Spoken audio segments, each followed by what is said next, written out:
Piem ndalo achiel mar joma ni kod ng'ol mar wang' to kod winjo norumo odhiambo manyoro e mbalariany ma Mount Kenya University e boma ma Thika e kaunti ma Kiambu.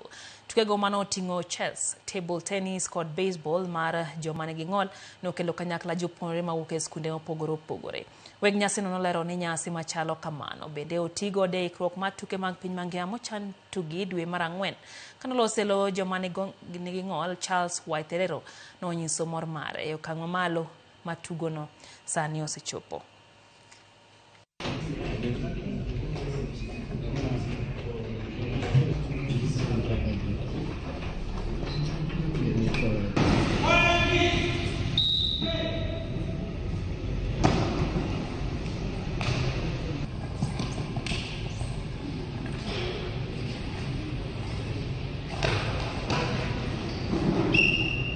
But these games were good, and they have helped us to range where we are, and they have also given a new opportunity. New challengers have come in the field, and that also offers pressure for the old players also to up their game.